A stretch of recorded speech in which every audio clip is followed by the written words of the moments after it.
Welcome to Rightly Dividing the Word.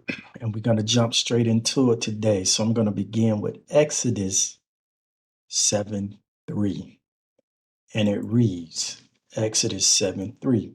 And I will harden Pharaoh's heart and multiply my signs, my wonders in the land of Egypt.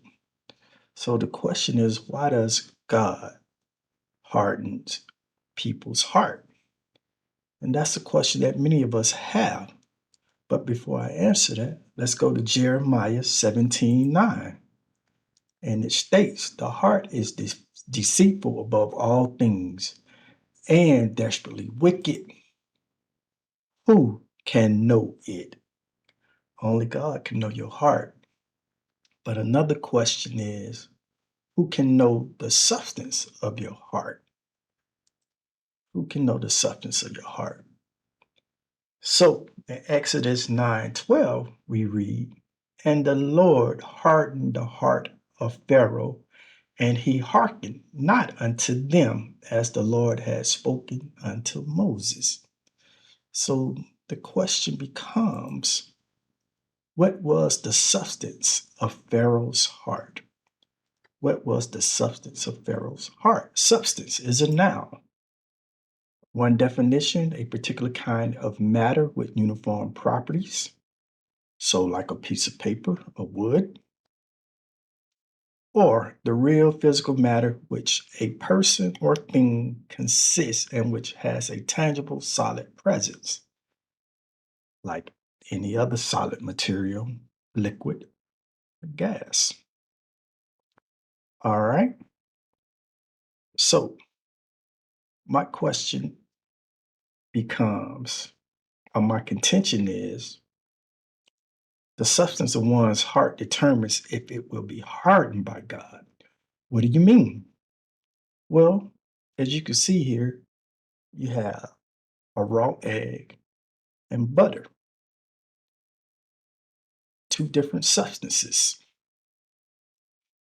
And we're going to go to Exodus 7 again, and we're going to go with Exodus 7:2. Thou shalt speak all that I command thee. God is speaking to Moses, and Aaron thy brother shall speak unto Pharaoh that he send the children of Israel out of his land.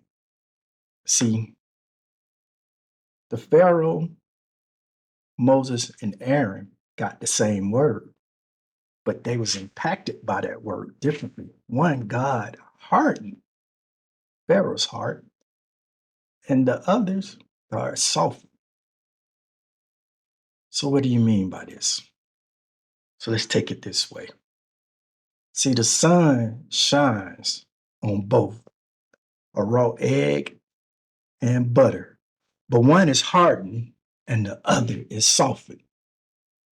One is hardened, one is softened. So through that same word that God gave Moses and Aaron, the Pharaoh was hardened by that same word, while Aaron and Moses was softened. And we can find this in the scriptures, Matthew 5:45, that ye may know that ye may be the children of your Father which is in heaven, for he maketh his suns rise on the evil and on the good, and send rain on the just and the unjust. See, that same word that you receive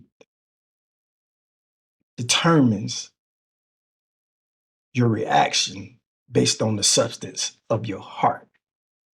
So if you got a heart full of envy, a heart full of jealousy, a heart full of unbelief, a heart full of doubt, when God gives you that word, guess what's going to sharpen?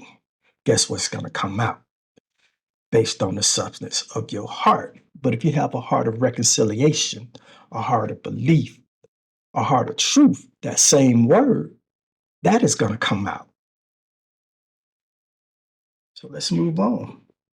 So in Hebrews 3, verse 8, it says, harden not your hearts as in the provocation in the day of temptation in the wilderness. Why? And he goes on to say, when your fathers tempted me proved me and saw my works 40 years. So basically, here he's stating that even the children of Israel, in their unbelief, in their disobedience, he punished them for 40 years in the wilderness. And look how he likened this to. He says, harden not your heart. See, they had a substance of doubt, a substance of unbelief, a substance of disobedience. And that's what shined through.